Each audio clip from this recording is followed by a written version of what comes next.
siempre hemos tratado algunos temas vinculados a la coyuntura y a partir del viernes pasado ya empezamos a ver la situación, más allá que los números indican que a lo mejor se va a perpetuar en un tiempo más esta cuarentena, más allá de lo que podamos tener nosotros, el grado que puede llegar a soportar la sociedad en estas condiciones.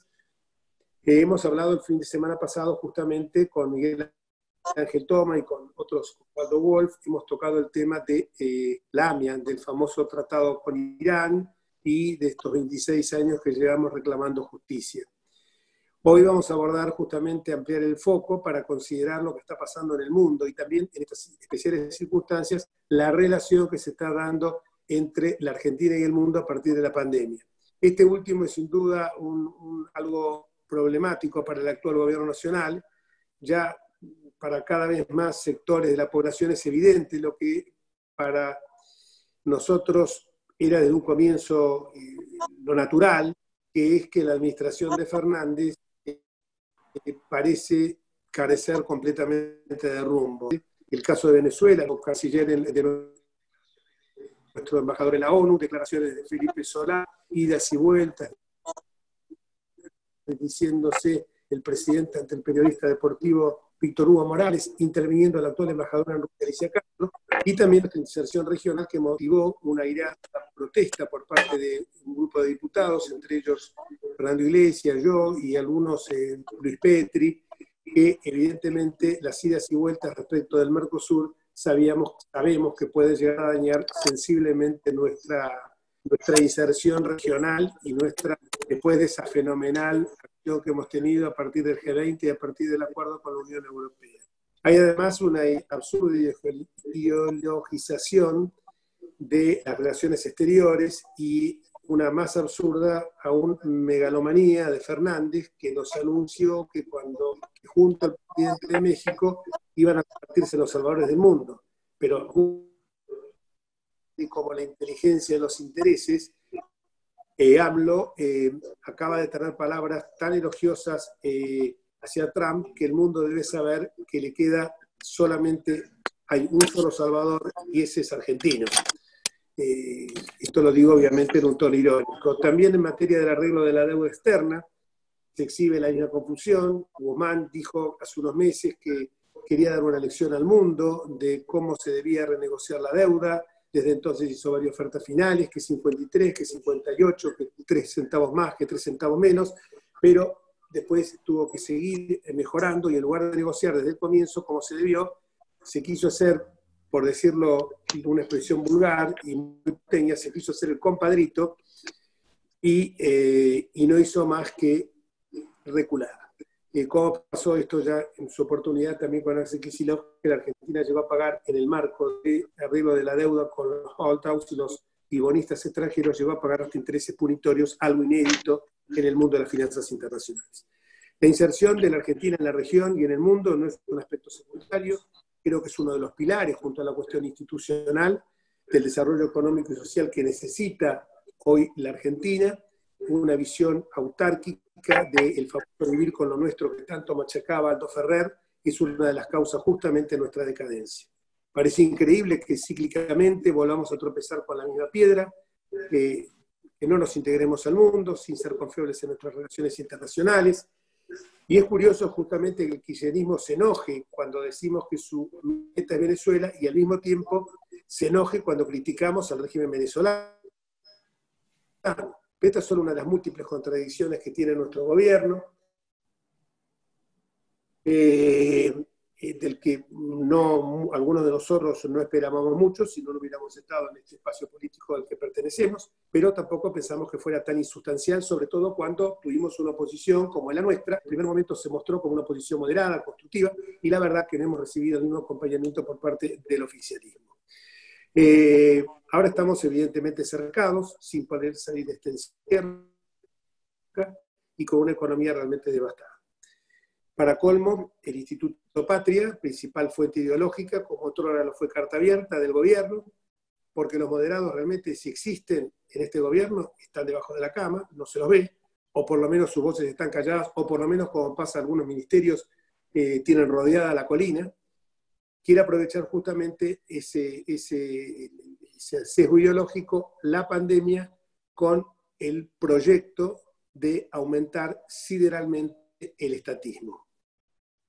Que en la emergencia la acción del Estado sea absolutamente necesaria es algo que ocurre en todas partes del mundo, pero esto tiene que ser algo visto como un mal temporario, porque acá, si no, corremos el peligro de deslizarnos hacia autoritarismos peligrosos o nacionalismos anacrónicos y cerrados, cuyo ejemplo prototípico podría ser la Hungría de Orbán. Gran parte del oficialismo esto lo está considerando una oportunidad extraordinaria para que haya en forma permanente más Estados, justamente cuando el Estado argentino está quebrado y no puede brindar satisfactoriamente ni las más mínimas pretensiones sanitarias, en que nosotros desearíamos que esto ocurriera.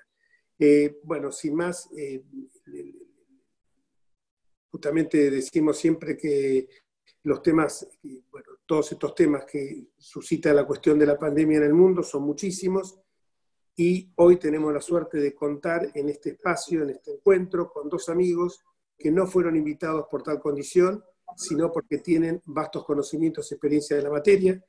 No hace falta que los presentes porque son vastamente conocidos, los embajadores Mariano Causino y Diego Velar.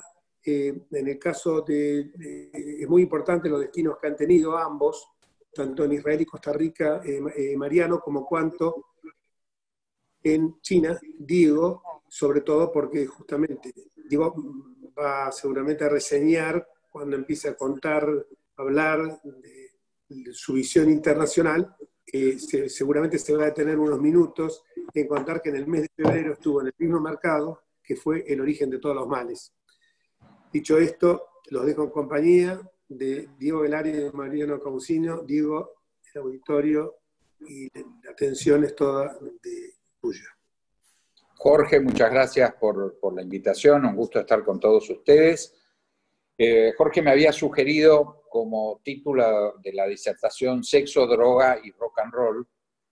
Yo prefiero, ustedes saben que él es un poco hippie, lo he modificado, pero mantengo la división en tres partes, muy concisas, que es el paneo global, el paneo regional y la llegada a la consecuencia local. En términos del paneo internacional, yo voy a tirar un tip, así tampoco le quito tiempo a mi codisertante, que es un joven sabio, y es un gran gusto compartir esta oportunidad con él. Yendo al tema, a diciembre del 2019 teníamos dos grandes temas que son los temas globales, el resto, a mi juicio, es decoración linda o fea, pero había dos temas en el escenario. Uno, el conflicto, a diciembre se llamaba guerra comercial entre Estados Unidos y China, como un tema muy, muy central. El primer comentario a eso, a mi juicio, no es una guerra, es una negociación dura, difícil. ¿Por qué planteo como negociación y no como guerra? Por la interrelación, el tramado existente entre China y Estados Unidos, que es el más complejo construido entre dos naciones, a mi juicio, en la historia de la humanidad. En ese tramado, para dar solo dos ejemplos, 40% de las reservas del Banco Central chino son bonos del Tesoro de Estados Unidos. Y prácticamente la totalidad de las empresas norteamericanas del listado Forbes, son unas 320, 330, salvo algunas excepciones, están instaladas en China y trabajando para China, para Estados Unidos y para el mundo desde China. Hay muchos otros factores, pero solo con estos dos se ilustran claramente el tramado de intereses que existe entre las dos potencias, con algunos temas muy obvios, ustedes conocen, 375 mil millones de dólares de déficit del lado americano, la puja tecnológica, Huawei como claro ejemplo de esa puja. En ese contexto, ¿cómo impacta la pandemia? Bueno, se mantiene y se recrudece en la pandemia y en la eventual pospandemia. El día que estemos en en ese momento. Obviamente fortalecido por un dato central de este año, que es la campaña electoral, la elección del primer martes de noviembre en los Estados Unidos. Trump tenía una fotografía previa a la pandemia de ganar fácilmente la elección, en este momento la tiene seriamente comprometida, diciendo lo más benigno. Y por lo tanto el eje es, pasamos de creación de empleo, fortalecimiento del Producto Bruto, etcétera, a una caída por culpa del virus chino. Entonces, esto va a generar un clima enormemente bélico. Inclusive yo creo que a nivel periodístico se va a percibir como cuando entran en guerra. Yo creo que el tema periodístico va a cifrarse, a centrarse en eso. Yo creo que no hay posibilidad ninguna de enfrentamiento realmente armado por diferentes motivos. En el caso del complejo americano, porque los americanos saben que técnicamente en 72 horas pueden plantar la bandera norteamericana en Tiananmen Square. El problema es que hacen después. Tiene el ejemplo, en 24 horas terminaron con Irak, y la verdad hoy Irak está más controlado por Irán que por Estados Unidos, con un costo enorme, etc. En el caso chino, el motivo es el opuesto. China ha montado un complejo militar importante, que se va a tener un tercio del presupuesto militar chino, unos 600.000 millones de dólares Estados Unidos, unos 200.000 millones China, pero ha montado con 200.000 millones por año. Obviamente se juntan una cantidad de helicópteros, aviones, tanques, misiles, etc. Pero no es efectivo en términos de conocimiento militar. No tiene ni un subteniente ni un general que hayan tirado un solo tiro. El único que tiraron fue un desastre, que fue en 1979, la guerra con Vietnam, que creyeron que iba a ser un paseo y la ganó Vietnam. De esa guerra no se habla mucho, pero fue cruenta y perdida por China. Entonces, obviamente, el territorio militar, por un motivo o por el otro, no es un territorio donde creo que se canalice estas tensiones, aunque parezca así publicitariamente y en los diarios. Segundo tema del escenario internacional, el conflicto entre las corrientes más nacionalistas, populistas, aislacionistas y las más globalizantes. Ya estaba planteado en el 2019 ese enfrentamiento. Con la pandemia recrudece ese mismo debate con más motivos de los dos lados, de los nacionalistas populistas, aislacionistas, van a decir, miren, la última expresión de esta globalización nefasta para el mundo y para nuestras naciones fue justamente el COVID. Entonces acá hay que cerrar fronteras, cortar inmigraciones, vivir con lo nuestro, como hacía referencia recién Jorge. Esa interpretación se va a ver recrudecida. El mejor ejemplo es Trump diciendo, desfinanciamos, le retiramos los 400 millones de dólares a la Organización Mundial de la Salud. La versión de aquellos que consideran, y me incluyo en ello, que una de las moralejas de esta pandemia es la necesidad de mejorar y acrecentar los mecanismos de cooperación desde el punto de vista sanitario, inclusive fortaleciendo la Organización Mundial de la Salud para prevenir futuras pandemias, porque queda claro que ya hace años que se venía anunciando que en cualquier momento teníamos una mutación de virus global. Creo que esto es un aviso, por lo tanto, es todo lo contrario de lo que dice Trump. Sumado a las necesidades de recrear los vínculos turísticos, de comercio, de financiamiento, de inversión, para paliar los daños causados por la parálisis de las economías globales en cada una de las naciones en este periodo. Esto, por supuesto, genera estas dos tendencias, recordando que esta tendencia venía muy fuerte en los últimos 2 años, la tendencia nacionalista. Trump, López Obrador, Bolsonaro en América, el propio Brexit y los gobiernos de Europa Central, centralmente el polaco o el húngaro, como ejemplo con posiciones, estando dentro de la Unión Europea anti-europeísta, Modi como expresión de nacionalismo en India. O sea, era una corriente importante, yo creo que va a estar ahí y va a desatar más conflictos. Paro aquí el primer rubro. Segundo rubro, la cuestión regional para nosotros tiene nombre y apellido, se llama el Mercosur.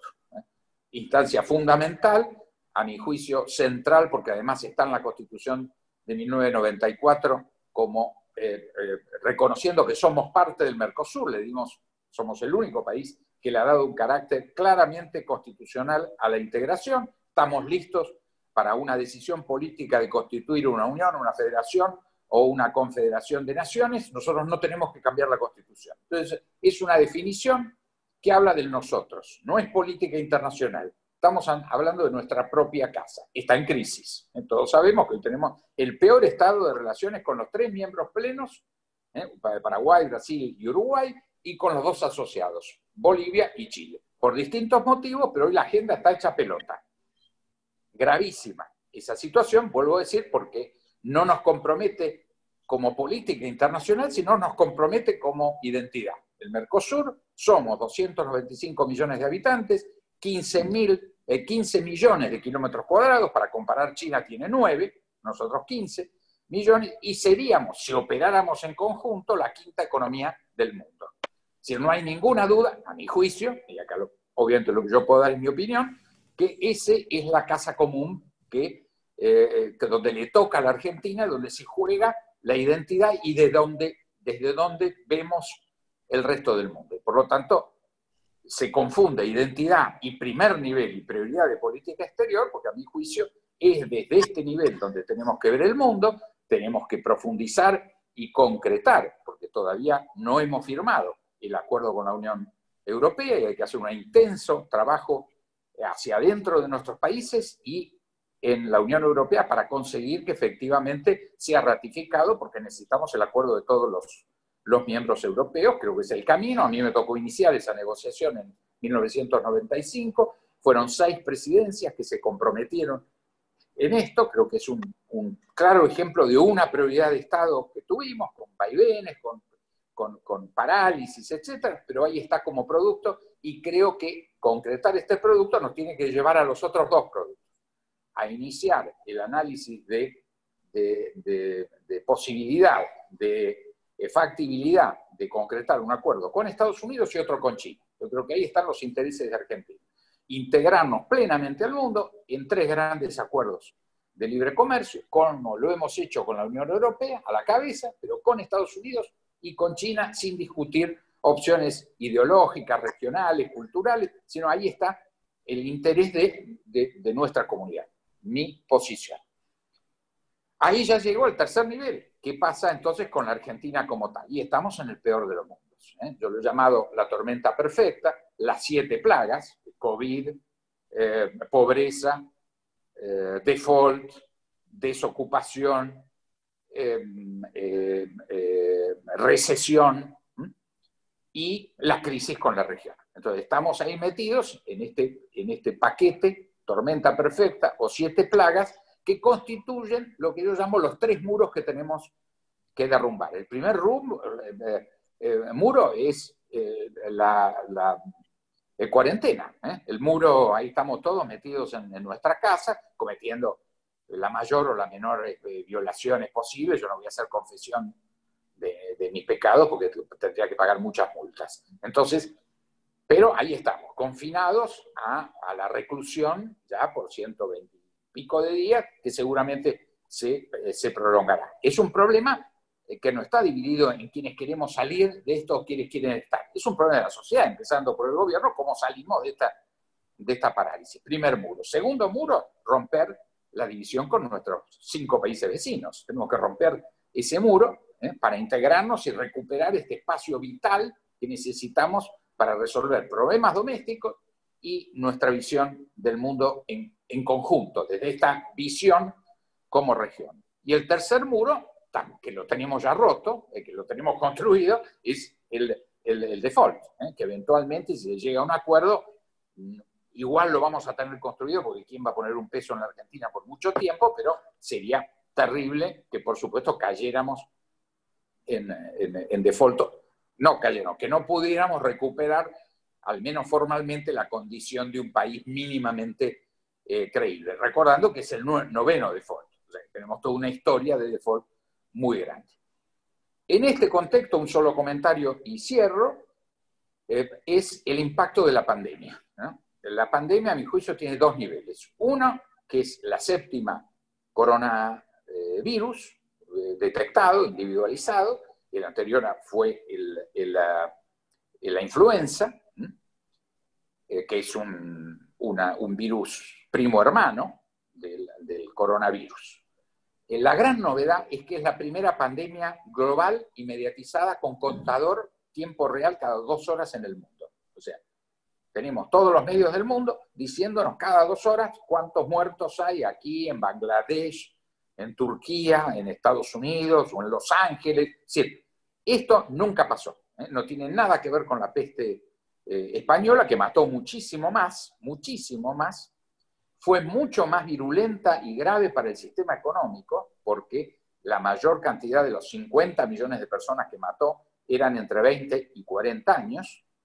Esta, en cambio, en su perspectiva, para este año es 1 millón de muertos. Por supuesto que es mucha gente, no vamos a discutir la dimensión humana, pero en su dimensión real, 1 millón de muertos es el 0,014% de la población mundial, y un 85% de esos muertos van a tener más de 65 años. Es decir, esta pandemia no afecta en términos reales la estructura productiva ni de la Argentina ni del resto del mundo. Es benigna. Es un virus que se mata con agua y jabón. Lo digo además como Bocato di Cardenale. Yo tengo 70 años, tengo algunos temas respiratorios históricos, así que donde me agarre, me lleva. Pero no dejo de hacer esta descripción.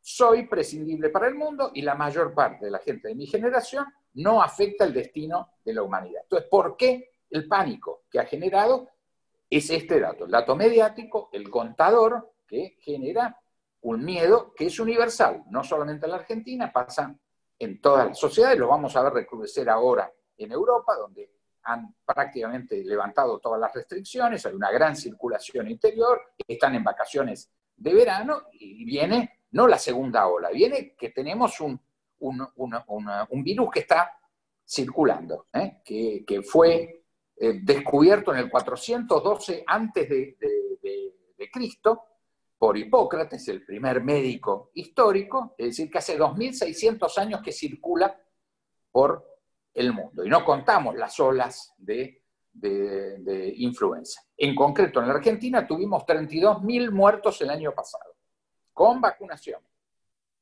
Es decir, si fuéramos realistas, deberíamos plantear que si a diciembre de este año hay 32.000 muertos, los mismos que de influenza, sin vacuna, todavía sería un éxito rotundo desde el punto de vista epidemiológico, por supuesto, que es terrible, pero vuelvo a decir, ¿quién consideró que los 32.000 muertos de gripe en la Argentina era una tragedia nacional que justificaba hacer todo este circo que hemos hecho?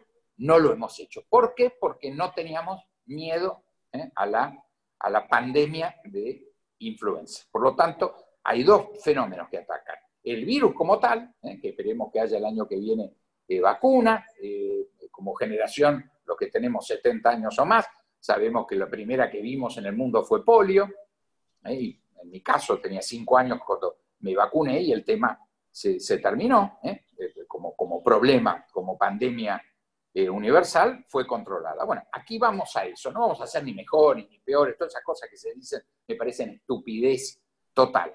El año que viene va a haber una vacuna, se vacunarán primero los mayores de 60 años, y vamos a convivir como hemos superado desde cólera, sarampión, malaria, AIDS, la cantidad de cosas que nos afectan. El año pasado murieron 100.000 personas en la Argentina de infarto. Ahora no tenemos un contador que diga hoy se murieron tanto, mañana tanto. No lo tenemos. Vamos a convivir. Por eso yo creo que la pospandemia está todavía muy adelante. Ahora nuestro tema no es la pospandemia, sino cómo convivimos con la pandemia y ponemos en marcha el país. Recordando que en este primer trimestre, sin Macri, sin la pandemia Macri, como hoy ha acusado el presidente Fernández, que la peor pandemia fue el gobierno de los últimos 4 años, el de los primeros 4 meses de esta administración, desde diciembre a marzo, cayó 5,4 el Producto Bruto en la Argentina. Es decir, ya estábamos acostados cuando apareció este bicho maldito. O sea, no estamos mal por la pandemia. La pandemia vino a agravar una situación que ya teníamos y que por lo tanto tenemos que volver, y con esto cierro, a un mecanismo de emergencia, a mi juicio ineludible, que es la unidad nacional como respuesta organizativa. En tiempos normales, la unidad nacional es que funcione la Constitución. Los partidos, lo que le pasa a Uruguay, para dar como ejemplo. En nuestro caso, estamos ante una situación tan excepcional como la que tuvieron Chiang Kai-shek y Mao Zedong en 1937, porque tenían que priorizar el derrotar a Japón, o la democracia cristiana y la socialdemocracia alemana en el 2012, cuando hicieron la gran coalición, que gobierna hasta el día de hoy, seguramente lo va a hacer hasta el año que viene todavía con Merkel. Ante una situación excepcional, la unidad nacional tiene que ser la respuesta operativa. Hoy nada de eso existe. Yo estoy convencido que hasta que no logremos operativamente hacer funcionar una unidad nacional verdadera, esta crisis arrastrará a todos los presidentes que intenten desde la grieta eliminar al que está enfrente y triunfar. Eliminar al que está enfrente y derrotar estas 7 plagas al mismo tiempo tiene comprado el fracaso el que lo haga. Paro aquí. Muchas gracias. Muchísimas gracias.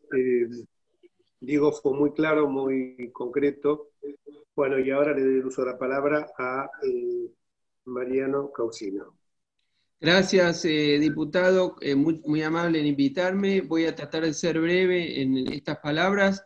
Lo primero que quiero mencionar es que hay que reconocer que el embajador Guelar fue tal vez la primera persona en Argentina que públicamente dijo que esta crisis iba a tener una envergadura muy importante. Hay que decirlo, y trató de comunicarse con las autoridades y bueno, fracasó en el intento, pero la verdad es que fue importante. Bueno, lo que yo mencionaría lo siguiente. Vos en el título de la conferencia pusiste algo así como la política que nos merecemos, o la política exterior inteligente, o una cosa así. Yo diría que una política exterior inteligente para cualquier país, pero para la Argentina en este caso, tendría que primero detectar cómo es el orden global, el orden mundial en el que en el tiempo histórico que nos toca vivir estamos atravesando. Segundo, habría que definir cuál sería algunas líneas del interés nacional argentino, en este caso, qué capacidades tiene reales el país. Y en tercer lugar, las autoridades deberían detectar las oportunidades que en el margen ese sistema ofrece para un país como, en este caso, la Argentina, que es un país, es una potencia mediana, es un país que tiene el 8º territorio más grande del mundo, tiene una población bastante calificada, tenemos 5 premios Nobel, 3 de ellos en ciencias y demás, pero somos un país que representa el 0.5% del comercio mundial y en declinación. Ahora, ¿cómo es el orden mundial que nos toca vivir? Bueno, todo lo que estamos viviendo en la actualidad es el orden de la posguerra fría. Esto es lo que estamos atravesando en esta etapa histórica, es lo que sucede es el derivado del colapso del sistema bipolar en 1989 y 1991. Ese sistema ofreció al comienzo del surgimiento de la posguerra fría una esperanza excesiva, tal vez, de que el sistema occidental de libertad económica y democracia se iba a imponer en el resto del mundo, y esa situación tuvo una primera expresión muy concreta en la primera guerra de Irak, de la que se van a cumplir ahora 30 años, en la cual las dos superpotencias concurrieron juntas a esa guerra. Ahora, al poco tiempo de esa situación, el sistema unipolar que había surgido con el fin de la Guerra Fría comenzó a tener problemas, en especial porque la relación con Rusia comenzó a deteriorarse a partir del hecho de que la OTAN se expandió hacia el este en una situación que obviamente comprometía los intereses de largo plazo de Rusia, y porque a comienzo de la década del 2000 se produjo los atentados del 11 de septiembre, que fueron indudablemente un golpe a los Estados Unidos, porque en esa ocasión los Estados Unidos recibieron por primera vez un ataque en su territorio continental, lo cual puso al desnudo que la geografía que había sido tan beneficiosa para los Estados Unidos, que le había dotado un país que era prácticamente un continente separado por dos inmensos océanos, en el siglo XXI, las amenazas de estados, las amenazas no provenientes de estados convencionales, sino de otras amenazas, como en este caso el terrorismo, pusieron en jaque a los Estados Unidos, de modo tal que el 11 de septiembre es un elemento clave para entender un daño muy grande al momento unipolar de los Estados Unidos. Ese mismo año, a su vez, China accedió a la Organización Mundial de Comercio, en el 2001. Parece mentira, es una coincidencia, pero son elementos que van haciendo a la situación en la que se llega hoy. La Segunda Guerra de Irak dividió a la Alianza Atlántica porque Estados Unidos quedó enfrentado con Francia, con Inglaterra y a su vez con Rusia, que obviamente no era miembro de la OTAN, pero sí era un actor fundamental. Y las dos guerras en las que la administración Bush incurrió en Irak, en Afganistán, terminaron con un resultado muy complicado que obligaron a que llevaron a que el presidente Obama, en un discurso muy importante en Cairo en el 2009, él y poco después su secretaria de Estado, iniciaron una política que se llamó la política del pivot hacia el Asia, entendiendo que el mundo actual, una nota fundamental e indiscutida, es que hay un tránsito de la importancia global del Atlántico hacia el Pacífico, lo cual es un dato, digamos, indiscutido, que no se puede, es incontestable. Ahora, hay que tener en cuenta un dato fundamental. En el Pacífico se encuentran los intereses de las dos superpotencias del mundo del siglo XXI, que son China y los Estados Unidos. Estados Unidos también es un país, es una potencia del Pacífico, cosa que habitualmente uno tiende a no tenerlo tan presente. Ahora, en esos conflictos que hubo en las décadas ya del 2000 y la segunda década del 2000, se produjo la primavera árabe, que volvió a enfrentar a Estados Unidos, sobre todo con Rusia y con China, de alguna manera, pero especialmente con Rusia, y la crisis ucraniana, la última crisis ucraniana, volvió a profundizar el vínculo con Rusia. Esto llevó a que China y Rusia se aliaran, lo cual es una anomalía histórica, porque son dos países que tendrían que tener una relación histórica, geográfica muy complicada. Son países que, a diferencia de Estados Unidos, son países continentales, posicionados geográficamente en una zona desfavorable, con una situación incómoda desde el punto de vista geográfico, rodeados de potencias con armas nucleares, pero los errores, entiendo yo, de Occidente han llevado a esa situación. Este es el marco en el cual se produce esta crisis última, que es la crisis que surge a partir con la llegada del presidente Trump y que se termina de consolidar con la aparición de la pandemia, y es una suerte de colapso del orden mundial en construcción que había surgido en la posguerra fría. Ahora, para redondear, ¿qué es lo que ocurrió en el mundo? No todo es negativo tampoco. Desde el punto de vista económico, el mundo ha avanzado de una manera formidable. Tal vez nunca se vivió en el mundo mejor que hoy, aunque parezca mentira, porque actualmente en el mundo hay una clase media, especialmente en Asia, que ha surgido, que implica miles de millones de personas que han salido de una situación que hace 30, 40 años prácticamente vivían en el feudalismo. Ahora, lo que sí se ha verificado es que la persistencia de los conflictos geopolíticos hace que las esperanzas del mundo de la posguerra fría hayan sido exageradas. Para terminar, Jorge, y respondiendo un poco a tu consigna, yo creo que esa política exterior que vos reclamabas que pensáramos, tiene que tener en cuenta el mundo como es. El mundo sigue siendo un mundo westfaliano, esta es una realidad. En el mundo actual, los estados nacionales siguen siendo los actores del sistema. Ahora, esos actores del sistema no explican totalmente la realidad internacional, porque hay amenazas que no son estatales. Por ejemplo, el terrorismo, por ejemplo, el calentamiento global, por ejemplo, una crisis como esta pandemia u otra.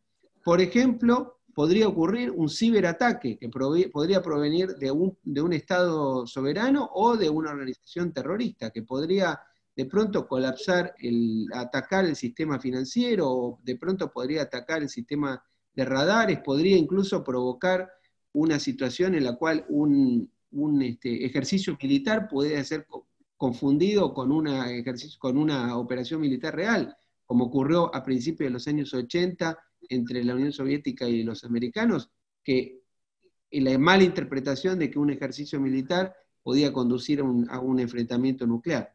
Entonces, en el mundo actual hay un autor, Cooper, un autor británico, dice que en el mundo actual hay 3 niveles de relaciones políticas. Por un lado, hay relaciones políticas premodernas, que son estas que estamos hablando, el terrorismo, por ejemplo. Después está el mundo moderno, que es el mundo que todos vivimos, que es el mundo surgido hace 300 años, casi 400 años, la paz de Westfalia, que es los estados nacionales. Y a su vez hay un mundo posmoderno, que está, el mejor ejemplo es la Unión Europea, pero podrían ser otras organizaciones supranacionales. Bueno, en ese mundo, tal como es, nosotros estamos en la Argentina, este mundo que está dejando de ser unipolar, obviamente, con el surgimiento de China, pero que hay autores que sostienen que podría convertirse en un mundo bipolar, nuevamente entre Estados Unidos y China, o lo más probable, en un mundo más parecido al del siglo XIX, que era un sistema multipolar. Porque si uno analiza desde el punto de vista económico, la realidad es que no hay un sistema bipolar. Hay al menos 3 unidades económicas que tienen aproximadamente el 20% de la economía cada una, que son Estados Unidos, China y Europa tomada en su conjunto. Si uno toma el escenario mundial en materia de gasto de defensa, Estados Unidos sigue siendo por lejos la primera potencia del mundo. Si uno toma en materia de arsenal nuclear, Estados Unidos y Rusia siguen siendo las 2 superpotencias, y hay otros 7 países que tienen armas nucleares. De modo tal que depende en qué categoría de análisis uno tiene, el mundo puede ser unipolar, bipolar o multipolar.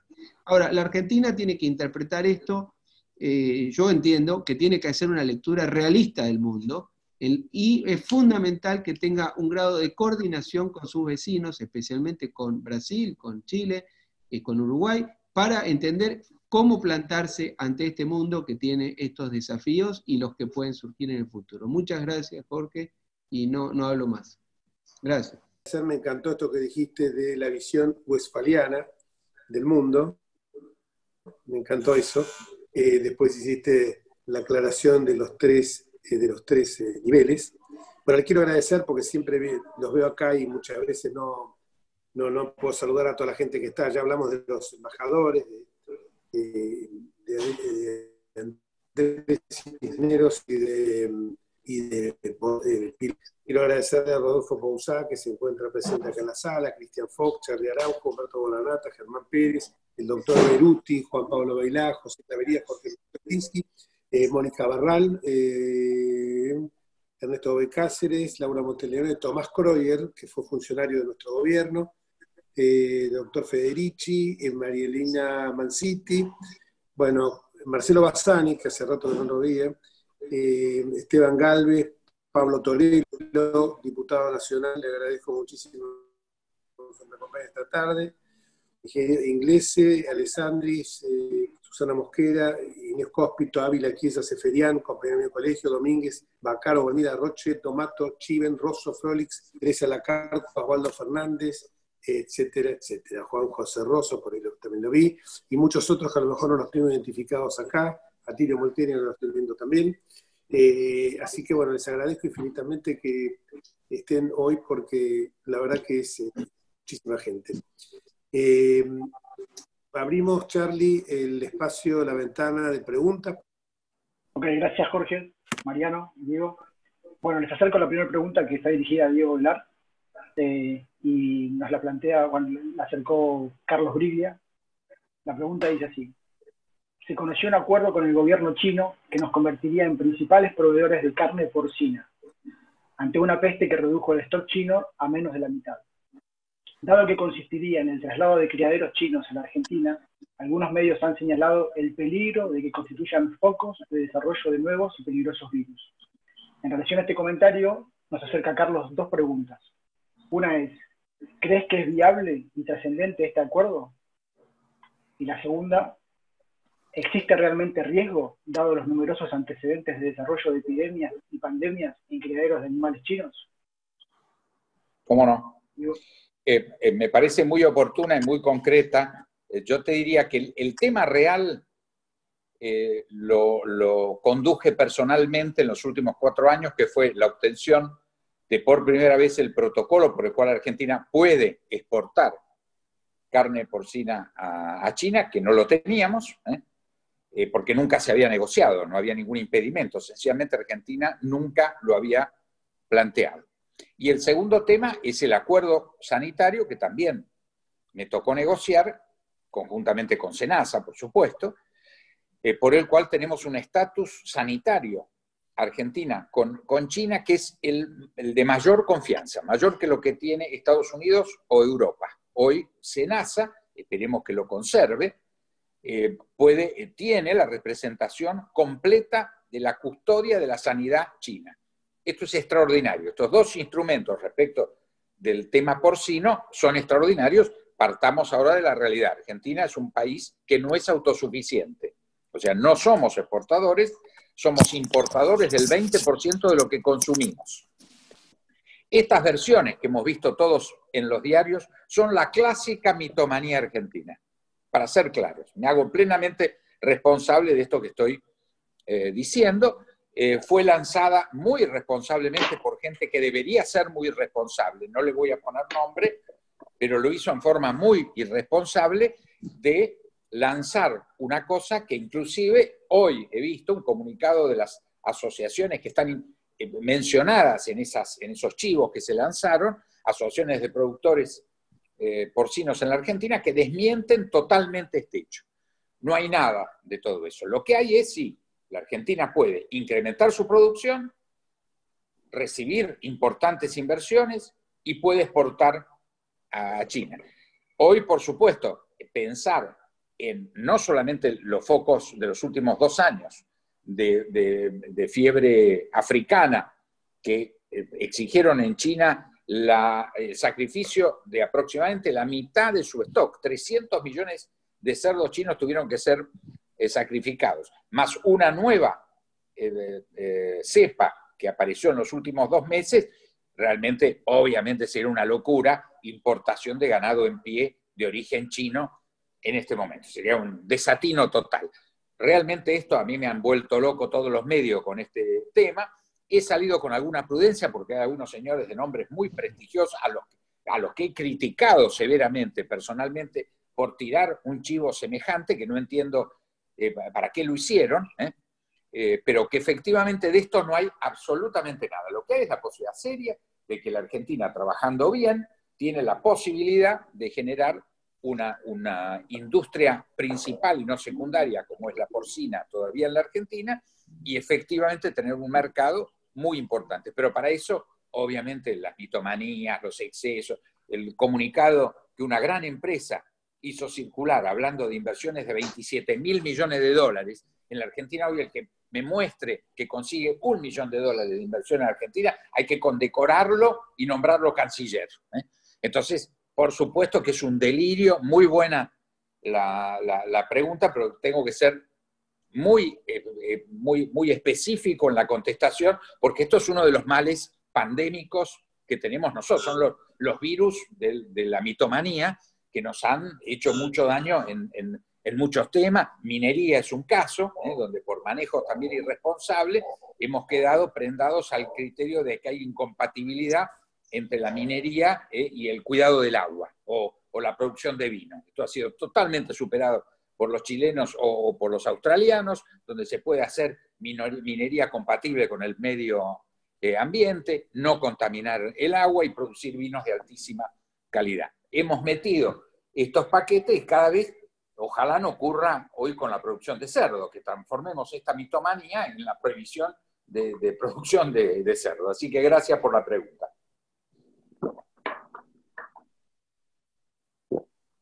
Muchas gracias, Diego. Ahora le acerco una pregunta a Mariano, ¿sí? La pregunta para Mariano es de Bernardo Sabastano y dice así: ¿qué opinás de la relación que Argentina tiene actualmente con la región y respecto a las políticas poco claras en relación a los acuerdos con el Mercosur? Bueno, obviamente que soy crítico de esa situación. A mí me parece que la geografía, como les decía antes, es el elemento central para analizar cualquier relación política. Y los gobiernos tienen que relacionarse con criterios de Estado. Lamentablemente, desde que asumió este gobierno, todas las relaciones con los países de Sudamérica han empeorado, todas. Y en algunos casos mucho han empeorado. A mí me parece lamentable, creo que es consecuencia de caprichos personales, de cuestiones ideológicas, de errores increíbles. También hay que decir que en el caso de la relación con Brasil, el presidente de Brasil tuvo expresiones desafortunadas con el presidente y algunos miembros de su familia, pero bueno, yo voy a hablar del gobierno argentino, no voy a hablar de Brasil.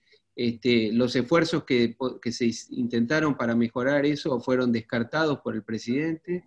Creo que algunos funcionarios, como el presidente de la Cámara de Diputados, el embajador designado en Brasil, intentaron algunas cosas, pero bueno, si el jefe de Estado no quiere hacerlo, es imposible. Lamentablemente, el presidente de la República tuvo una conferencia con el expresidente Lula hace aproximadamente 3 semanas, que tuvo expresiones que sorprendieron a todos y que eso va a traer un costo, tiene un costo muy grande para Argentina, es innegable.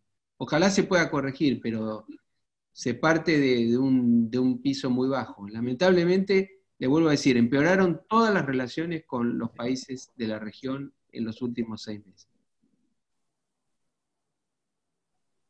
Gracias, Mariano. Bueno, ahora una nueva pregunta para Diego, ¿sí? La pregunta es de Ernesto Bobek Cáceres. Y Ernesto te pregunta, ¿qué lectura y eventuales consecuencias a nivel internacional implican, en tu opinión, los dichos del presidente Fernández en el sentido de su descreimiento en los planes económicos?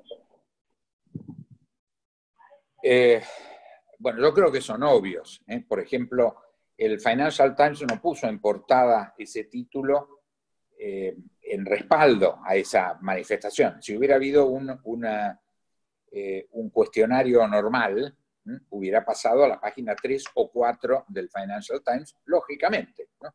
Una declaración de ese tipo le hizo ganar la primera página, porque obviamente hoy Argentina es famosa por sus incumplimientos seriales, ¿no? Entonces, uno puede hacer una discusión respecto a qué significa un programa o un plan.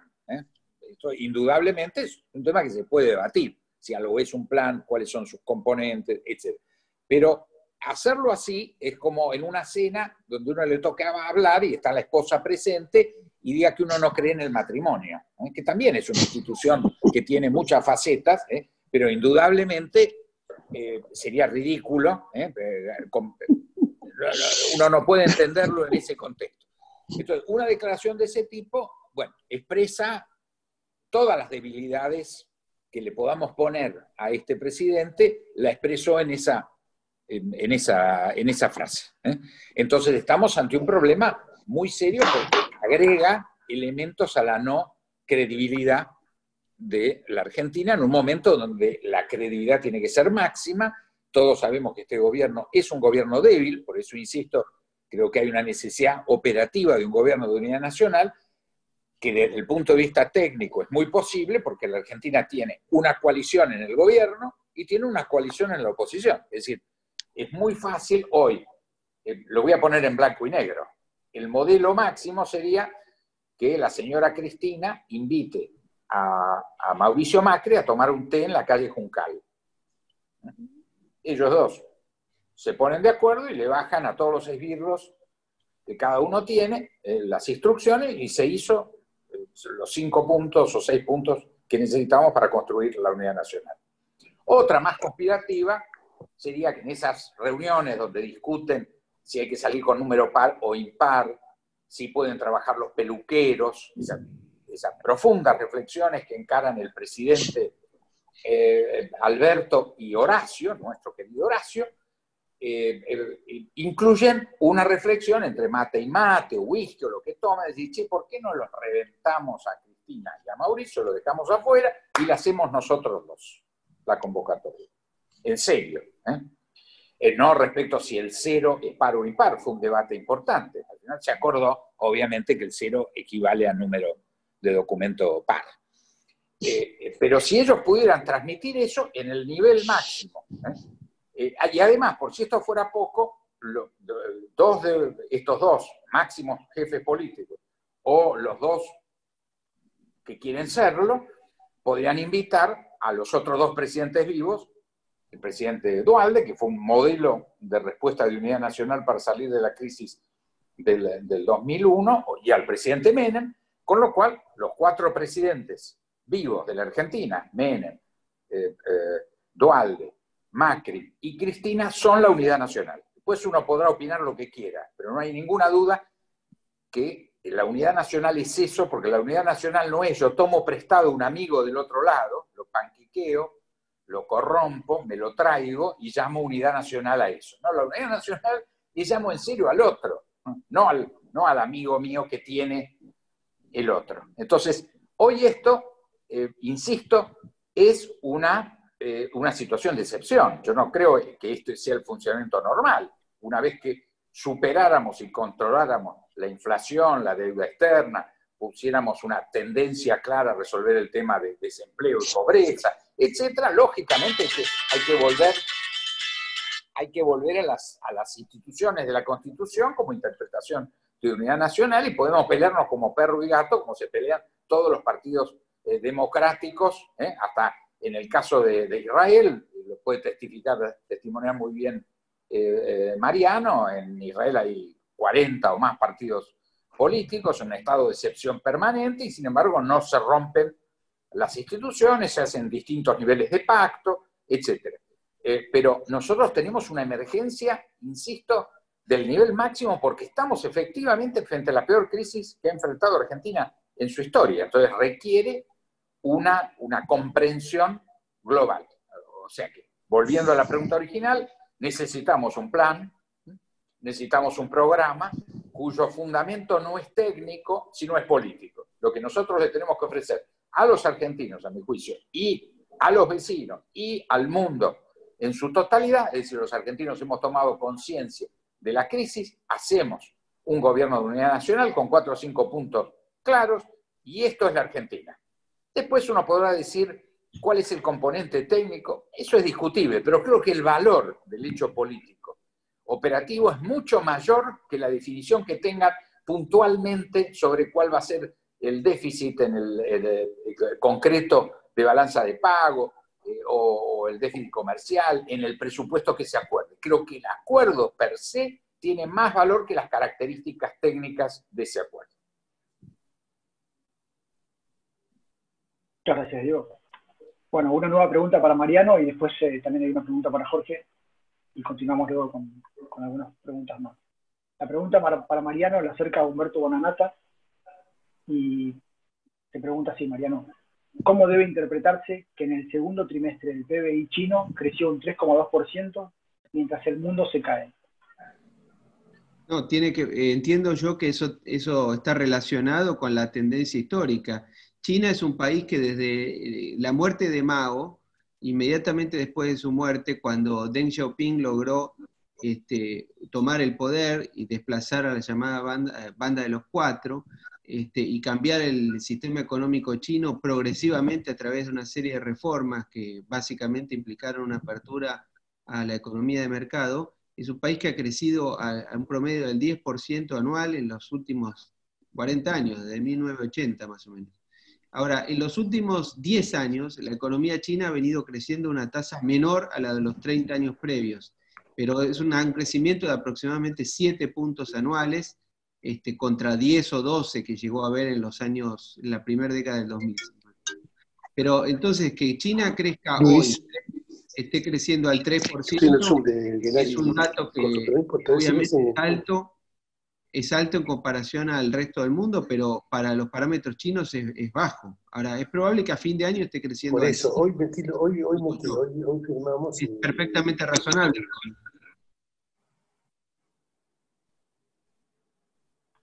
¿Puedo agregar una cosita, si me permitís?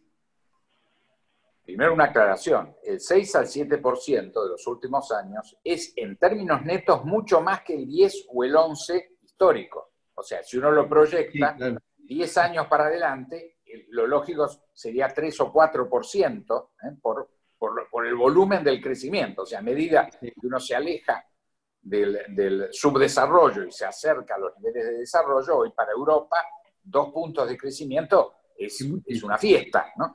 Entonces, esto me parece que vale la pena aclararlo. Segundo, que efectivamente hoy China, en este primer crecimiento, está demostrando que ya ha salido del impacto de la cuarentena muy estricta que hizo en el primer cuatrimestre.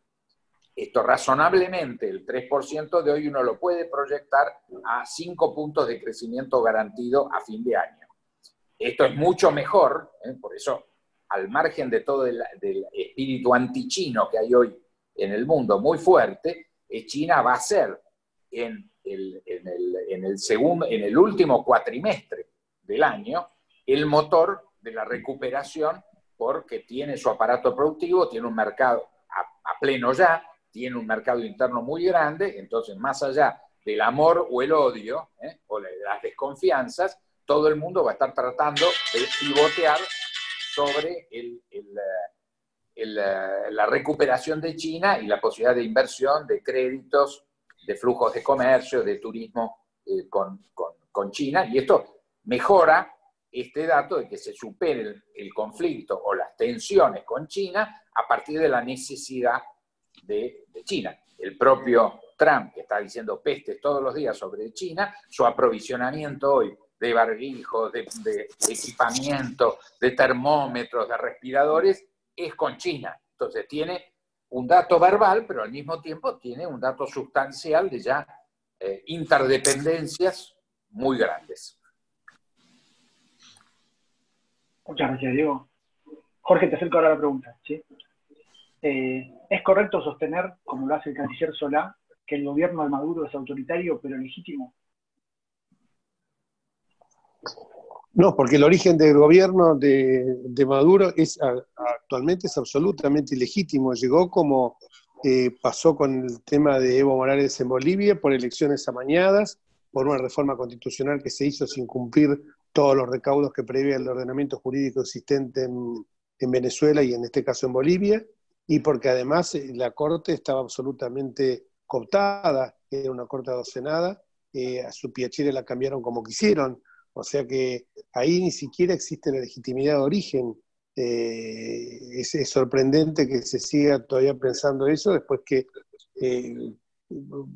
incluso no solamente por las violaciones permanentes de los derechos humanos, sino también porque baste con que preguntamos a los 600.000 venezolanos que hoy viven y trabajan en la Argentina, porque todos tienen trabajo, cómo se vive ahí el régimen de autoritarismo, la famosa CEPRIN, que es el organismo donde se tortura a las personas, y no hay ahí tampoco legitimidad de origen, no llegó por elecciones limpias, sino que es una dictadura completa, hecha y derecha. Y esto no es porque me lo pueda decir ni Guaidó ni la embajadora argentina, la embajadora venezolana en Argentina, es porque uno analiza los documentos internacionales y el informe de Bachelet es clarísimo al respecto.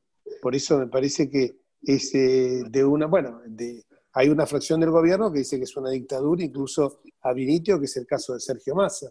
Hay otros que dicen que no. Bueno, esto forma parte de este bamboleo ideológico en el que está sometido permanentemente el presidente con sus tira y afloja. Claro que el presidente es el gerente, que la dueña de la empresa se llama Cristina Fernández y el Instituto Patria atrás, ¿no?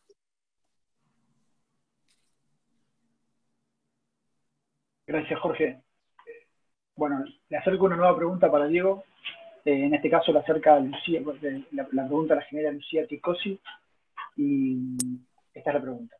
Usted ha señalado reiteradamente que entre Estados Unidos y China hay más puntos de acuerdo que de desacuerdos. ¿Crees que los recientes conflictos son parte de la campaña electoral de Trump o evidencian una colisión concreta de intereses relevantes entre ambas potencias? No, yo no tengo ninguna duda que hay conflicto porque hay competencia. Hoy efectivamente hay una potencia hegemónica establecida y una emergente. uno podría decir, siguiendo a Tucídides, que es inevitable el conflicto, el choque.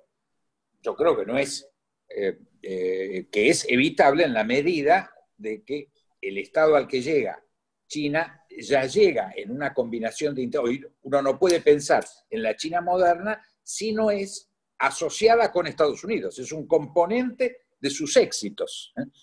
Si no fuera así, estaríamos en Tucídides. O sea, si hubiera una clara línea divisoria y China hubiera alcanzado al margen de Estados Unidos y sin crear esta red de interintereses tan estricto, creo que estaríamos en una posición de riesgo militar, de holocausto planetario.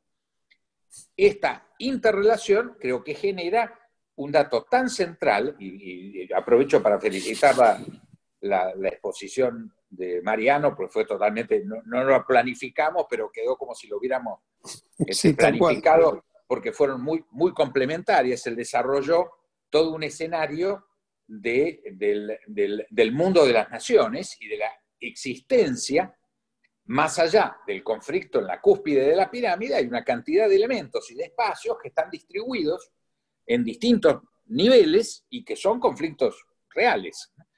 Pero esto no es contradictorio. Una lectura superficial podría decir que Mariano dijo una cosa y yo dije otra. Yo creo que es totalmente cierto lo que dice Mariano, pero le agrego en los márgenes que deja el conflicto en la cúspide. Si hubiera un conflicto informático claro, algo así como Estados Unidos y China dijera, no competimos, vamos a espiar los dos, no hay ninguna duda, porque todos sabemos, acá tengo este celular, no importa de qué marca es, si es chino, americano, sueco, no puedo hacer nada sin que este señor me localiza, dónde estoy, lo que digo, todo. Si ellos llegaran, estoy planteando un mundo ideal, al acuerdo, ese no es un problema, no hay lugar para un hacker, un chico que quiere hackear algo, va preso en 3 minutos y medio. En la medida que subsista el conflicto, se generan espacios que van cubriendo estos otros interconflictos. O sea, hoy Rusia, con gran habilidad de parte de Putin, utiliza esos espacios para posicionarse. En un pedacito lo hace Turquía, lo hace Erdogan, en un pedacito lo hace hasta México, en un pedacito hasta lo puede hacer el propio Bolsonaro. O sea, utilizan los intersticios del no acuerdo en la cúspide. Esto era lo que pasaba en la Guerra Fría. Es decir, en la Guerra Fría, los no acuerdos de las dos potencias que estaban en guerra generaba lo que llamábamos el tercer mundo. Y había espacio para que circularan una cantidad de intereses por supuesto, en Oriente Medio, en América Latina, en el sudeste asiático. Se generaba una maraña de intereses administrados por las naciones, como bien decía Mariano, que lucraban con ese espacio que eran zonas grises. El conflicto entre las dos potencias dejaba juego para que se jugara, se coqueteara con uno, con el otro, se cambiara de juego. Todo eso estaba ahí presente. ¿Qué creo que tiene que ocurrir en un mundo donde habíamos avanzado mucho en los primeros 20 años de este siglo, en alguna agenda que era de acuerdo? Ese acuerdo era muy importante porque incluía temas de armamento, temas de medio ambiente. El acuerdo entre China y Estados Unidos fue muy importante para generar una perspectiva de no daños en este siglo mayores, en la lucha contra el terrorismo, en la lucha contra el narcotráfico, en la lucha contra la pobreza. Los acuerdos del milenio llevaron a que en los primeros 15 años se lograra reducir efectivamente o eliminar 1/3 de la pobreza extrema en el mundo. Es decir, hemos tenido 20 años también, Mariano ha hecho referencia a los avances. Este es el avance.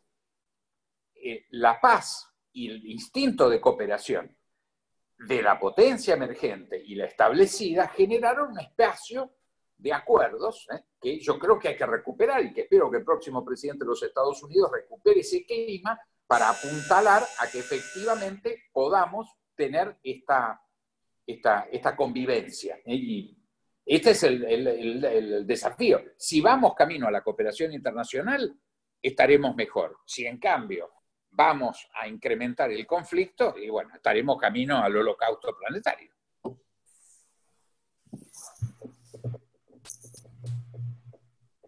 Sí, muchas gracias, Diego. Jorge, como te había comunicado recién, nos estaba pidiendo la palabra el señor Atilio Molteni, a quien ya le activamos el micrófono y puede dar su palabra. Atilio. Yo quisiera felicitar a los dos embajadores por su presentación y quisiera a su vez hacer un comentario y una pregunta.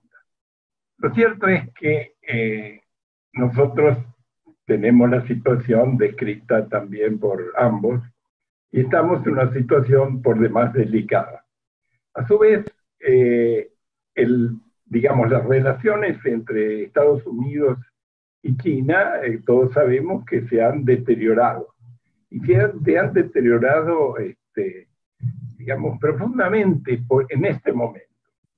Incluso yo comparto lo que dijo el embajador Gelab de la relación entre ambos países, porque, por ejemplo, una de las consecuencias que van a tener, se va a dañar la relación entre ambos, va a ser por la cantidad de estudiantes chinos que están en Estados Unidos, en todo tipo de universidades, que no van a tener posibilidad de estudiar.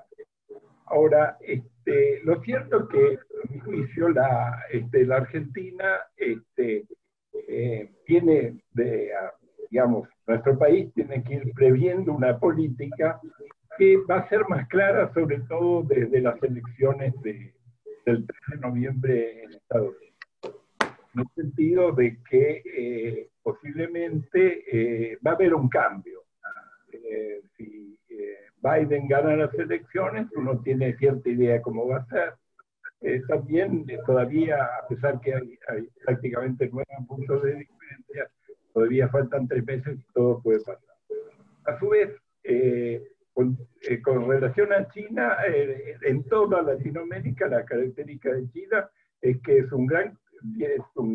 tiene una relación comercial intensa, tiene inversiones y tiene a su vez préstamos, en el caso argentino creo que son 17 mil millones de dólares, cuyo el swap venció la semana pasada y fue aparentemente prorrogado sin que se haya, digamos, manifestado las bases de esa extensión del plazo.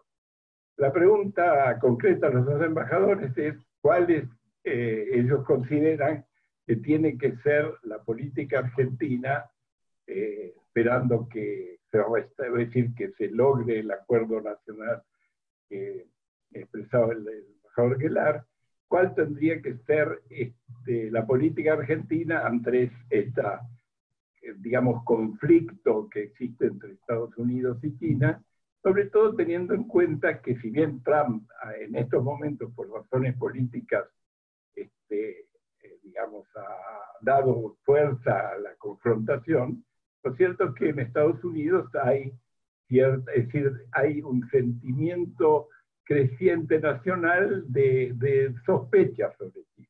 Entonces les quisiera, si pudieran, darnos su opinión. Muchas gracias. Bueno, yo diría que lo primero que tendría que hacer el gobierno argentino y la clase dirigente argentina es entender el conflicto, comprenderlo, estudiarlo y detectar qué oportunidades ofrece dentro de la realidad argentina. Yendo a lo concreto, me parece que el país tendría que tratar de evitar caer en convertirse en una zona donde el conflicto se manifieste de una manera muy importante. Segundo, tendría que alcanzar el mayor grado de cooperación posible con los vecinos, especialmente con Brasil, porque, por ejemplo, un tema fundamental es el del 5G, la batalla tecnológica o la guerra tecnológica no puede enfrentarla a un país del tamaño de la Argentina solo, tiene que coordinar con Brasil esa actividad, como mínimo con Brasil. Porque además, en un caso o en otro, si se opta por una situación o por otra, los sistemas son altamente vulnerables y la verdad es que el Mercosur tendría que tener un sistema de comunicaciones como el que hay en Europa, que usted con un teléfono puede hablar en cualquier país de la región, eso facilitaría todo el comercio, facilitaría que las personas puedan obtener trabajos en un país o en otro, como funciona en Europa. O sea que en ese sentido tendría que... Lo primero que debería hacer un gobierno argentino, si yo pudiera sugerir algo, sería tomarse un avión y conversar con los países de la región y dialogar con los presidentes y con los parlamentos y con las cámaras empresarias de la región. Y interpretar el mundo como es, no como quisiéramos que fuera. Acá el problema que hay con la Argentina, yo creo que hay dos problemas muy graves. Uno, hay un cierto voluntarismo en la clase política argentina, de creer que, primero, de creer que con nuestra voluntad podemos torcer la historia. Y segundo, una falta de comprensión del mundo como es y de la Argentina como es. Porque hay una creencia de que la Argentina es un país más importante del que es. Lamentablemente la Argentina no es un país central. La Argentina es el tercer país de la región más irrelevante del mundo. Sudamérica es la región menos relevante del planeta. En parte por razones positivas, porque no hay armas nucleares, no hay conflictos étnicos, no hay problemas significativos. El único problema importante que hay es en Venezuela, pero Venezuela no es una amenaza a la paz mundial. Entonces, tenemos que entender que Pakistán es un país mucho más importante que la Argentina, por malas razones, no por buenas. Pero si no entendemos eso, o Bangladesh es un país más importante que Argentina, por malas razones. Entonces, a mí me parece que por un lado, realismo, terminar con el voluntarismo y coordinar con los vecinos. Y entender el mundo como es. Sí, sobre todo lo que quiero es coincidir nada más con Mariano, el eje que llamamos ABC, Argentina, Brasil, Chile, tenemos una situación de base extraordinariamente común. Hoy los tres tenemos el mismo estatus con China, que se llama Asociación Estratégica Integral. Pero también tenemos el mismo estatus con Estados Unidos. O sea, tenemos una muy fluida y muy importante relación con Washington y con China. En el caso de China, es a partir de abril, nuestro primer socio, igual que ya era Chile y que lo es Brasil. Es decir, nosotros tenemos esa inserción más lo que esperamos como importante socio de la Unión Europea y acrecentar en el eventual escenario de que nuestro acuerdo funcione con Europa. Pero quiere decir que nosotros tenemos todas las bases, salvo el acuerdo interno nacional y externo interno con nuestros socios, para plantearnos muy fuertemente en esta ecuación, porque ya la tenemos construida. O sea, no es una ecuación ideal que puede ser una expresión de deseos, es la actual situación. Sin lugar a duda, por ejemplo, una decisión conjunta de Chile, Argentina y Brasil respecto de 5G empujaría muchísimo que yo creo que debería ser habilitar la presencia china en la licitación, que es lo que Estados Unidos no quiere. Habilitar la presencia no quiere porque sabe que en general es el mejor posicionado para ganar. Pero hay otras tecnologías que pueden competir. Una presencia en la región de plantear la libre competencia del sistema 5G es una bomba en el sentido de las necesidades de inversión, etc. No somos un socio menor. Es decir, pensar en un mercado regional de 5G conjunto, libre, donde le dijamos, mire, 5G por un lado, y las otras 2 o 3 empresas, Nokia, Samsung, que están en condiciones de competir, generaría un dato de atención sobre la región extraordinario. Yo no tengo la menor duda que estamos en condiciones de plantear eso si lo planteamos juntos.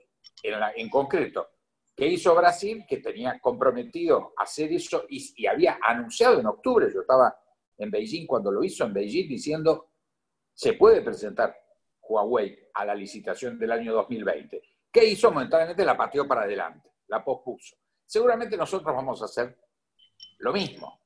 O sea, lo que no tenemos es capacidad de definición, no tenemos márgenes de negociación, no tenemos la posibilidad. Ahora, nosotros como región, hablemos del mayor reservorio de agua dulce en un mundo donde es un recurso escaso, la mayor producción de alimentos en el mundo, obviamente donde es estratégico para todos la producción de alimentos. O sea, nuestra capacidad de negociación se multiplica 10 veces si la ejercemos en en conjunto. Hoy no tenemos problema de acceso al mercado, especialmente la cuenca, también dicho por Mariano, cómo se ha corrido el eje de comercio del mundo al área Asia-Pacífico, no solamente China, Japón, Indonesia, hoy India, que era un mercado inexistente, ya tenemos 3.000 millones de dólares de comercio con India, tenemos 15.000 con China, pero ojo, hay posibilidades de crecer en India, en Indonesia, en Japón, no solamente en China. Ahora, si operáramos como ABC, como Mercosur, pero este eje Pacífico-Atlántico con proyección antártica, con un manejo de recursos naturales y de inteligencia humana muy importante, porque tenemos un desarrollo universitario, tecnológico importante para ofrecer, cambiamos totalmente, la misma situación se multiplica naturalmente. Esta obviedad no la hemos podido administrar. En esto no solamente tenemos que plantearlo nosotros, porque hoy no hay una ofensiva brasilera ni chilena que se esté rebotando, que se esté rechazando. Creo que este es un patrimonio de ceguera colectiva, pero que indudablemente, ojalá Brasil encarara esto con claridad. Hubo un atisbo en los mandatos de Fernando Henrique, en los primeros mandatos de Lula pareció que este espíritu estaba, después se fue diluyendo y empezamos a marchar hacia atrás. Pero el dato de definir nuestra casa común no es neutral si Argentina toma esta decisión a que no lo haga. Es decir, no es esto hay que pensar que depende de terceros. Al contrario, una iniciativa importante argentina en este sentido creo que impactaría hasta, obviamente, en el Brasil y en el Chile de hoy. Tendría al menos... No hicimos una campaña juntos para repatriar a nuestros ciudadanos frente a la pandemia, un dato mínimo, que hubiera sido un elemento de agenda común. Señores, ya estamos más cerca, tenemos argentinos, brasileños, chilenos, uruguayos, por supuesto, dispersos en el mundo que se encontraron en esta situación, salgamos a repatriarlos juntos. Es decir, no era tan difícil hacer la cuestión sanitaria. ¿Cómo puede ser que no tengamos una agencia común sanitaria cuando somos los primeros productores de alimentos del mundo y hemos logrado avanzar extraordinariamente en términos de la habilitación de mercados? Entonces, todo esto demuestra que nuestra gran pandemia somos nosotros mismos. El gran virus que tenemos que combatir no es el COVID. El COVID, yo diría, aunque yo sea una víctima mañana del COVID, es secundario. Yo creo que estos temas que estamos hablando son mucho más centrales que el tema del virus COVID estrictamente en sus aspectos epidemiológicos. Muchas gracias, Diego. Bueno, ahora les acerco una nueva pregunta para Mariano, ¿sí? Y después nos quedaría una última pregunta para cada uno y el cierre de Jorge. Mariano, esta pregunta te la acerca Daniel Aot, ¿sí? Y dice así: ¿qué pensás sobre las declaraciones de la ministra de Seguridad que afirma que el terrorismo era un tema de los países de la OTAN? ¿Y cómo ves el terrorismo en la Argentina actual? Bueno, obviamente considero que es un error. El gobierno después lo corrigió y mantuvo la calificación de Hezbollah en el registro creado en el 2019, en el registro de personas y entidades terroristas. No hace falta que, no tiene importancia lo que yo opino, es un hecho de la realidad. Hay atentados terroristas en países de la OTAN y atentados terroristas en países que no son parte de la OTAN. Nosotros no somos parte de la OTAN y tuvimos 2 atentados. Tal vez Sabrina Frederick no vivía en la Argentina en el año 92 o 94 y no leyó los diarios de los últimos 30 años. No sé, la verdad me parece una locura. ¿Qué quiere que le diga? Por suerte no se corrigió. Hezbollah es lo que pasa es que ellos tienen una visión de que Hezbollah no es una organización terrorista, y Hezbollah es una organización terrorista, también es un partido político. Es cierto, en el Líbano Hezbollah es un partido político, pero también es una organización terrorista. La historia de la humanidad está plagada de ejemplos de organizaciones políticas que tienen un brazo legal y un brazo armado, el más viejo que el mundo. Hemos tenido ejemplos nosotros, no hace falta ser un gran historiador para detectarlo. Me parece, con respecto al terrorismo, lo que se dice, la cuestión que yo entiendo es que el terrorismo es un drama que va a seguir existiendo en el mundo y no va a desaparecer nunca. El terrorismo muta en sus formas. En una época se enviaban cajas con bombas, como la que recibió Napoleón en su momento, o rosas. ¿Se acuerdan que creo que la hija la recibió. Y en otros momentos hay lobos solitarios, y en otros momentos hay atentados como los que hubo el 11 de septiembre, o el atentado de Atocha, o el atentado de Londres en el subterráneo, y tantos otros. Bueno, lo que pasa es que hay que luchar contra el terrorismo incesantemente, y es fundamental tener un nivel de cooperación para eso. Para tener un nivel de cooperación hace falta confianza también. Si no hay confianza, se destruye la cooperación. En el caso de, yo no soy un experto en esto, ni mucho menos. Lo que yo sí le puedo decir es que en el caso de Israel y que está vinculado con las agencias americanas también, lo que le puedo decir es lo que yo escuché, lo que a mí me han transmitido, que en los 4 años del gobierno de Macri se había podido recrear la confianza que había hasta el año 2007, 2008, hasta el 2010 más o menos, que se perdió cuando el gobierno de Cristina Kirchner incautó material militar de un avión norteamericano en el 2010 o 2011, con Timmerman como canciller, y que se destruyó y colapsó eso cuando la Argentina firmó ese pacto con Irán, que fue totalmente inconveniente, y que destruyó la confianza que había entre las agencias de inteligencia, fundamentalmente con los americanos, y con el Mossad, por supuesto. De este tema algún día, si pueden, Molteni conoce mucho más que yo de ese tema porque fue muchos años embajador en Israel. Básicamente eso, hace falta cooperar, pero hace falta confianza para cooperar. Tengo entendido que esa situación se va a dañar porque el presidente dijo hace 15 días que él justificó el pacto con Irán. Bueno, la verdad es que es una decisión muy mala que ha tomado al decir eso. Tiene un costo lo que uno dice en la vida. Muchas gracias, Mariano. Bueno, te acerco una pregunta, Jorge. Ahí ya te activé el micrófono.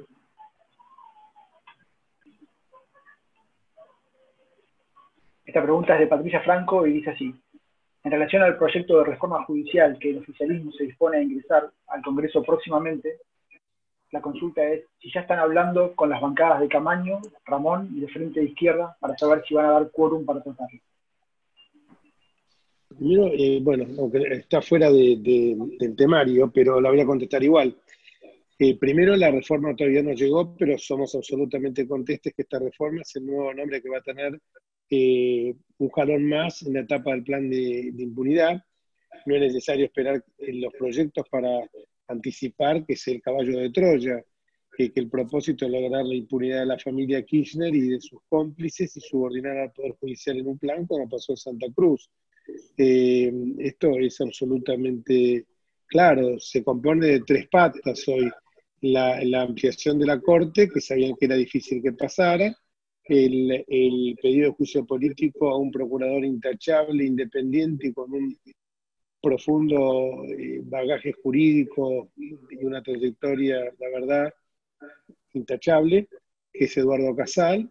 Y el tercero es el tema de los traslados, que como bien lo ha señalado Pablo Tonelli, esos traslados son absolutamente, los que se hicieron son absolutamente efectuados conforme a la normativa vigente, y si alguno quiere cuestionarlo, lo tiene que hacer exclusivamente por la vía administrativa, porque goza de presunción de legitimidad y tiene que apelar a la 19.549 de la Ley de Procedimientos Administrativos.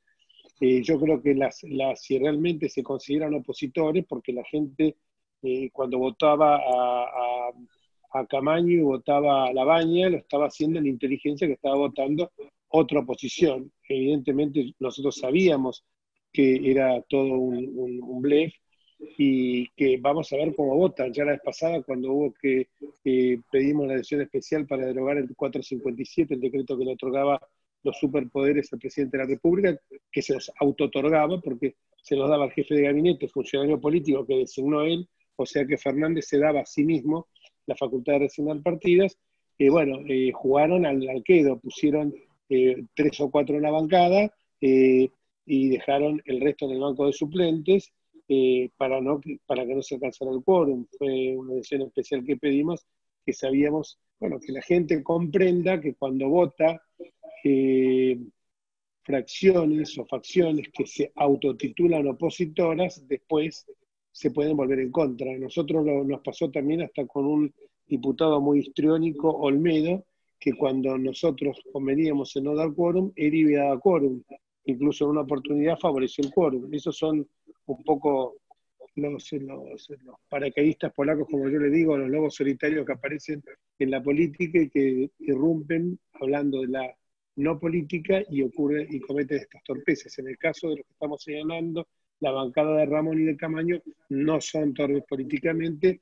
Yo apelo, sobre todo en el caso de Camaño, a Ramón lo excluyo porque Ramón en su bancada tiene 3 diputados que nos traicionaron, se fueron del bloque nuestro, diciendo que no le dábamos contención, no sé qué tipo de contención pretendían, pero en el caso de Camaño aspiro a que, como la conozco, sé que es una diputada seria, y Sarguini también me parece un tipo muy, muy serio, apelo que ni la moratoria, con nombre y apellido Fabián de Sousa y Cristóbal López, ni en la reforma judicial, con nombre y apellido, impunidad de Cristina, su familia y todo el clan de testaferros y de acólitos, no se le dé el quórum para que prospere esto, ¿no? Te quiero agradecer muy especialmente a ambos, bueno, después no sé si habrá alguna otra pregunta más, sobre todo porque, también al embajador Molteni, porque la verdad que fue un lujo haberlos tenido. Todo el mundo dice muchas veces invitados de lujo, pero realmente esta vez fueron de lujo, y sobre todo porque más allá de que ambos, los 3, han tenido destacadas actuaciones, la visión que puede tener Diego con haber estado en Estados Unidos, Brasil, China y la Unión Europea, la verdad que es digna de todo elogio, ¿no? No sé, Charlie, muchas gracias, Jorge. Dale. Bueno, hay una última pregunta que puede ser que en realidad estaría bueno que tanto Mariano como Diego la respondieran, y acerca a Rodolfo Poussin. La pregunta es, ¿qué factor de desequilibrio en las relaciones con Estados Unidos significa la operación de China de la planta espacial instalada en Neuquén? El tema ha tenido muchas controversias porque también le hemos agregado muchos elementos externos. Primer componente, no hay ningún texto secreto. Esto es muy importante entenderlo, no ha habido negociación secreta. Segundo tema, hubo un faltante importante en el tratado que se firmó y se ratificó, que era que no había ninguna cláusula de exclusividad de uso civil, porque finalmente eso es un observatorio, no es una base militar, pero tiene una dependencia final de las fuerzas del Ejército Rojo, del Ejército de Liberación Chino. Entonces era imprescindible, especialmente para un acuerdo de 50 años, que se impusiera una cláusula de uso exclusivamente civil. Y digo civil y no pacífico, porque lo pacífico, alguien puede tirar una bomba para evitar una guerra, puede decir que es una acción armada pacífica. No, tiene que ser exclusivamente civil. Esto ya lo había planteado Pro cuando votó en contra. Y esa fue la posición que yo sugerí en ese momento como secretario de Relaciones Internacionales y que el bloque adoptó. Este aquí que ganamos la elección y yo marcho como embajador. Sostuve exactamente lo mismo. Reconozco que cuando lo planteé el dato de coherencia con lo que opinábamos, más que con la posibilidad. Yo decía, bueno, cuando yo haga este planteo, me va a decir muy interesante, embajador, cuando se venza el tratado dentro de 50 años, vamos a considerar su opinión de poner una cláusula de uso civil. No, la verdad, y lo tengo que reconocer porque es un dato muy importante del comportamiento chino, que inmediatamente aceptaron que ellos no tenían problema porque esa era la filosofía de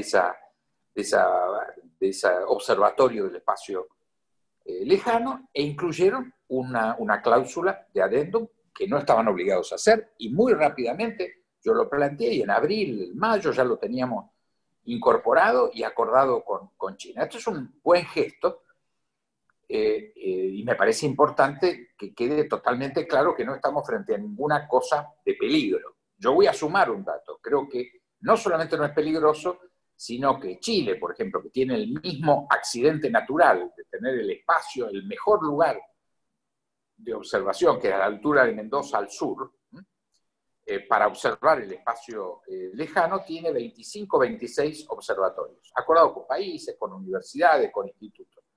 Nosotros tenemos 2, el de Malargüe y el de Malargüe con la Comisión Espacial Europea, y el de Neuquén con China. A mi juicio, nosotros tendríamos que abrir esta estancia, son unos 50 millones de dólares que hay que poner, que el país que quiera tener una localización y hacer un observatorio, para nosotros sería muy bueno, entonces, multiplicar con Japón, con Canadá, con institutos, con universidades, poner una cantidad de estos observatorios.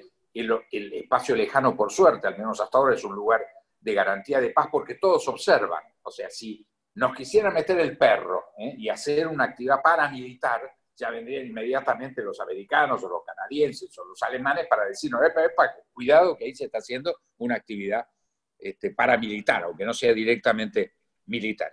Cuanto más se use, más observación haya sobre el espacio lejano, más se consolida el espacio de paz y de menos conflicto. O sea que yo creo que nosotros sí, no lo tenemos, deberíamos tener una agresiva política, porque además, en ambos acuerdos que dicen lo mismo, nosotros tenemos derecho a utilizar estos observatorios el 10% del tiempo neto.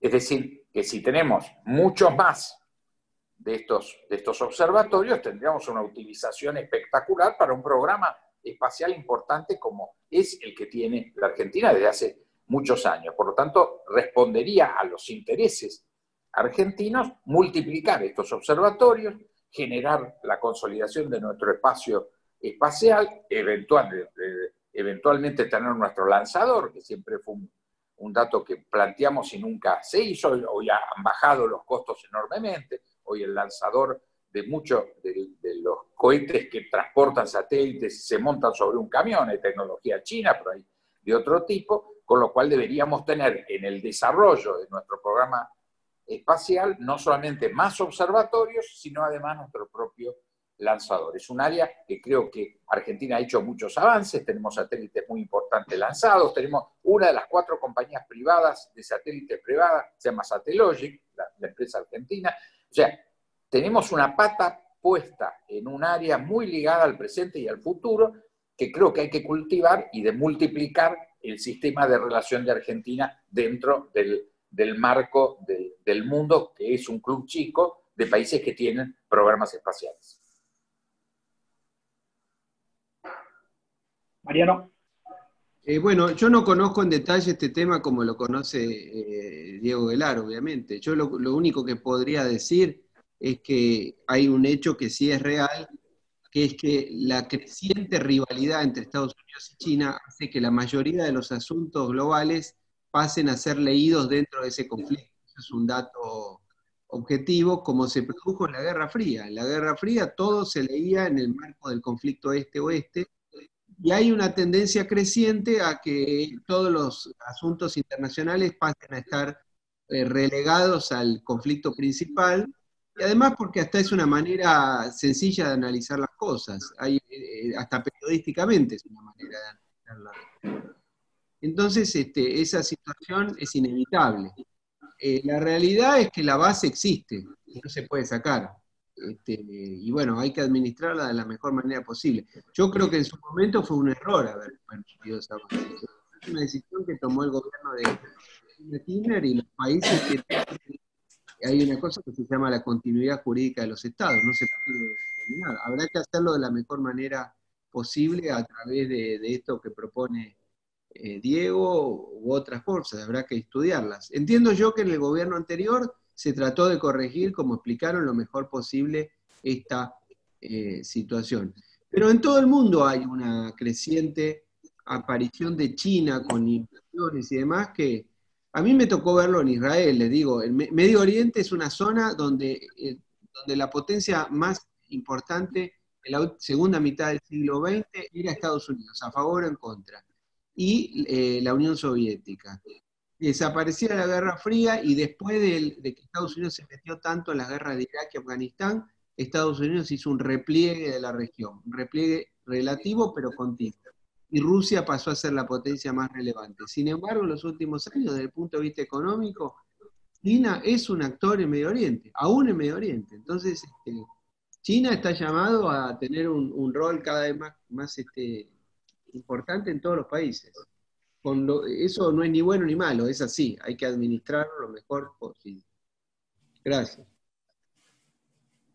Bueno, muchas gracias. Jorge.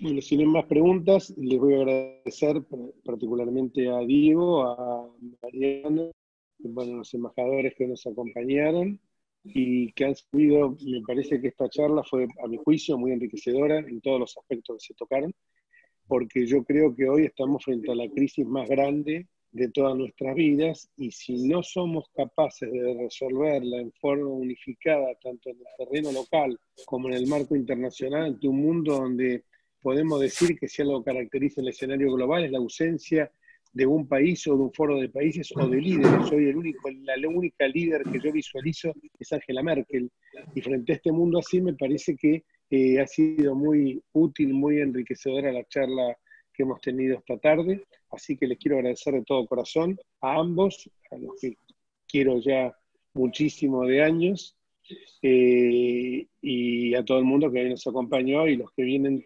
permanentemente a estos Zoom de los viernes, que cuando podamos hacerlo en forma presencial, lo vamos a hacer en el auditorio del Congreso, ya no como Zoom, sino pudiéndonos mirar los ojos, que eso es tan lindo, tan importante, y darnos un abrazo también. Les agradezco muchísimo.